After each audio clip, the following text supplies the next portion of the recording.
Hey guys, welcome to your first day of our new e-learning adventure. I hope that you guys are missing me as much as I'm missing you. As much as I would love to be there with you, we're going to try to make do and show you some of the demonstrations that we would have shown you in class for our brand new and final unit on electricity and magnetism. I want to think back to our last unit where we talked about matter. We said matter is anything that has mass and takes up space or has volume. And we said that matter, whether it be a solid, liquid, or gas, all have three components as a part of their atoms, which is that smallest particle that they're made of. We said that protons have that positive charge, neutrons have that neutral charge, and electrons have that negative charge. Now, when we look at atoms, and here's just a quick example of one, we know that those protons and neutrons are in the nucleus with those electrons on the outside. We also know that atoms want to try to keep that neutral charge, meaning they want to have the same amount of protons as they do electrons, positive charge to negative charge. They want to have the same amount so that they have a neutral charge. But these electrons on these outside of the atom, they get to jump sometimes. And so today we're going to talk about, because those electrons and when they jump, that's the basis of electricity. And so we're going to start today showing you some different experiments that have to do with what we call static electricity. Static means not moving, so it's something that's stationary. A little different than when we talk about current electricity, but we'll get to that. So static electricity is basically the buildup of too many protons or too many electrons. And so if the charge is strong enough, it will jump from one object to another. I also want to remind you that just like magnets, when two charges are the same, they repel each other, meaning they're wanting to go away from each other.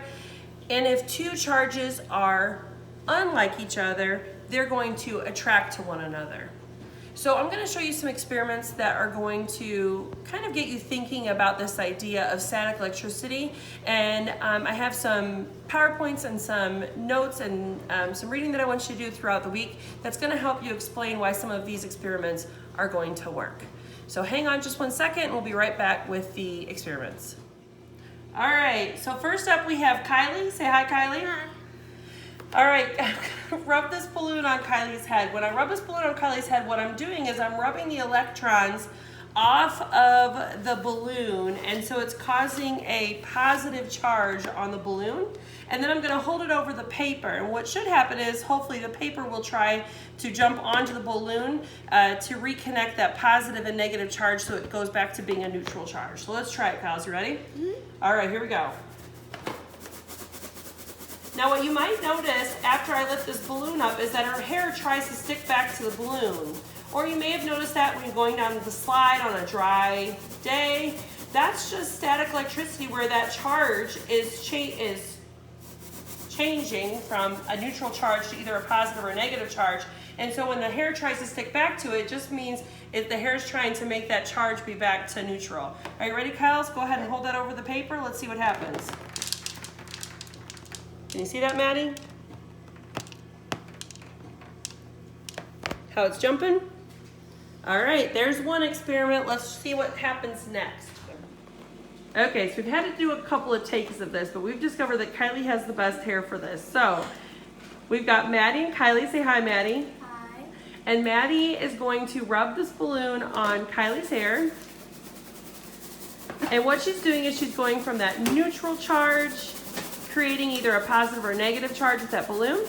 And then when she holds it to the can, if the can moves towards the balloon, that's telling you that they have unlike charges, because unlike charges, meaning one's positive, one's negative, they're attracted to each other, so it'll try to pull it towards it. And if they're like charges, meaning if the balloon is a positive charge and the can is a positive charge, like charges, they will move, it'll repel, it'll move away from it. Okay, I think that's plenty. Your poor sister and her poor hair. And we see they have an unlike charge because the can is pulled towards it, really pulled towards it.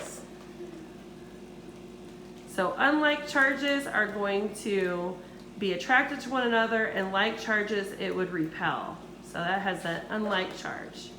All right, we've got a couple more experiments for you. Hang on just a second. All right, for our last one, we have all three. So we have Chloe, Kylie, and Maddie. Say hi, Chloe. Hi. And Chloe has a paper plate and it's full of salt and pepper. And I'm wondering if there's any way for us to separate the salt and pepper. So with some help from Maddie's gonna rub the balloons on Kylie's hair, poor Kylie, because her hair seems to work best, trial and error.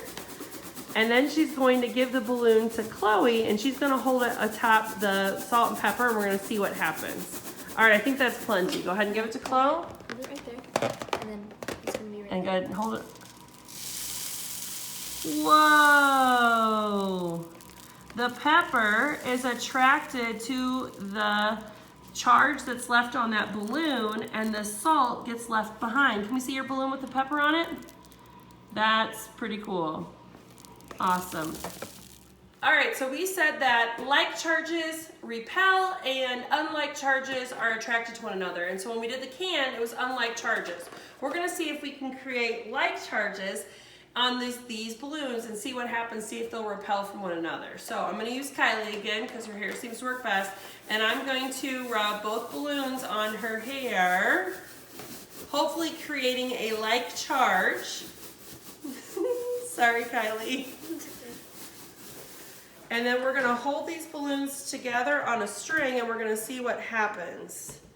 Ooh, I can tell already it's attracted to the cabinet.